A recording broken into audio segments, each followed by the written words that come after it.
26 сабақ шартына сәйкес келетін жауапты анықтау есептері.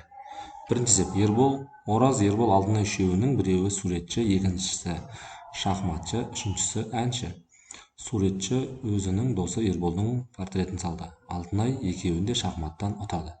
Кім суретші, кім шахматшы, кім әнші екенін анықтаңыз дейді. Мұнда есептерді анықтау үшін бізге кесте сызып алған өте ыңғайлы. Ораз, Ербол және Алтынай. Осыларға кесте сызып алсаңыздар өте ыңғайлы болады оқушыларға. Міне кестені сызып алдық.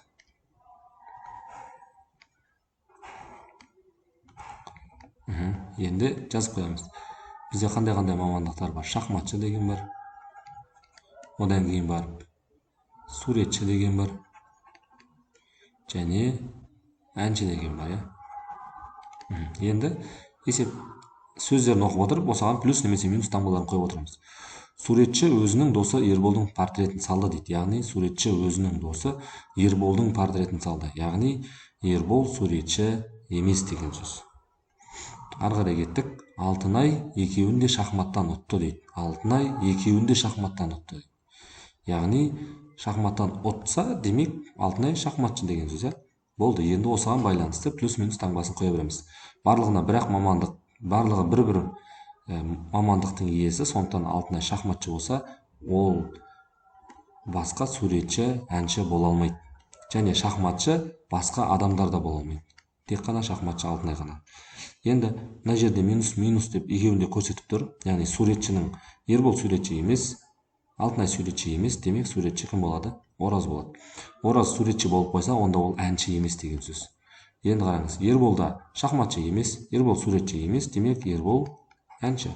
Сонымен есептің жауабы Ербол, Ораз суретші, Ербол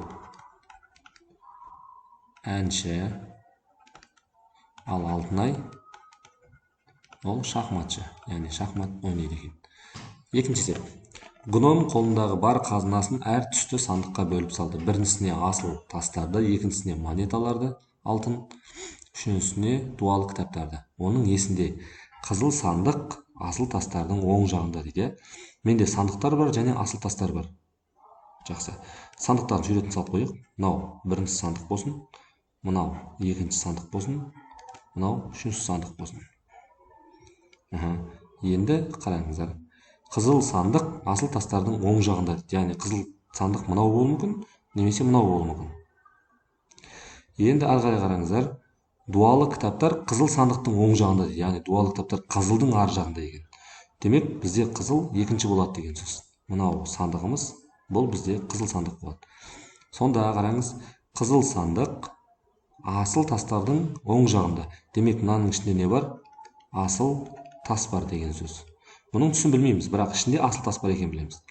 Қызыл сандықты ғана білеміз, оның ішінде не бар екен әзірге білмейміз. Енді дуалы кітаптар қызыл сандықтардың оң жағында дейтін. Қызыл сандықтың оң жағында, яғни солдан оңға қарай бара жатырмыз. Дуалы кітаптар қызыл сандықтың оң жағында, мынаның қандай түсте екенін білмейміз, бірақ бұның ішінде дуалы кітаптар бар. Енді мынаның ішінде асыл тас бар, мынаның ішінде дуалы кітап бар. Демек мынаның ішінде бізде қызылдың ішінде тағы да не бар еді? Бізде асыл тас деген бар еді. Асыл тас, алтын монета бар, екіншісінде алтын монета деген бар екен. Асыл тастардың оң жағында, дуалы кітаптар қызыл сандықтың оң жағында. Демек мынаның ішінде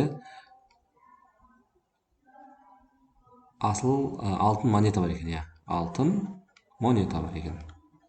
Әрқайсының ішіндегілерін жазып шығып жатырмын. Енді ары қарай кеттік. Жасыл сандық көк сандықтың сол жағында тұр. Жасыл сандық көк сандықтың сол жағында тұр дейді.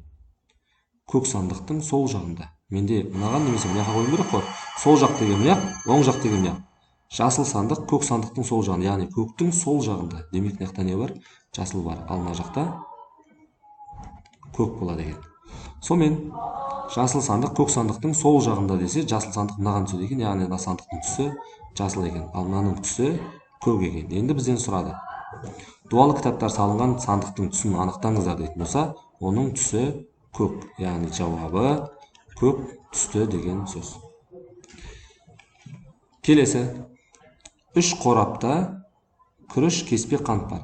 Әр қораптың бетіне кеспе, күріш немесе қант деген жазулардың қай біреуі жазылған. Бірақ бұл жазулардың ешқайсысы оның ішіндегі затқа сәйкес келмейді. Күріш деп жазылған қорапта қандай зат бар екенін анықтаңыз дейді. Енді мына жерде бүйтіп тұр ғой. Күріш немесе қант дейді. Бұның сыртында екі жазылған екен. Өзі барлығы 3 зат бар ғой, күріш бар, кеспе бар, қант бар. Енді қараңыз, күріш немесе қант деп жазылса, демек оның ішінде күріш те жоқ, қант та жоқ, оның ішінде не бар бізде? Кеспе болады. Енді келесі не деп жазылғандар бар? Кеспе, тек қана кеспе деп жазылған біреу бар, және тек қана күріш деп жазылған біреу бар, Кеспе деп жазылған және күріш деп жазылған. Енді қараңыз, күріш деп жазылғанның ішінде кеспе ғана болуы мүмкін, себебі оның ішінде қант бола алмайды. Себебі мына жақта бағана күріш пен қантқа бірдей жазылды ғой. Сондықтан күріш дегеннің ішінде бізде міндетті түрде не болады? Кеспе болады. Ал кеспенің ішінде қант болады.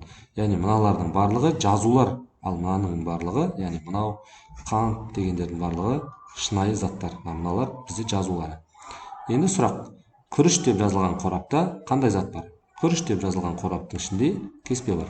Жауабы кеспе бар.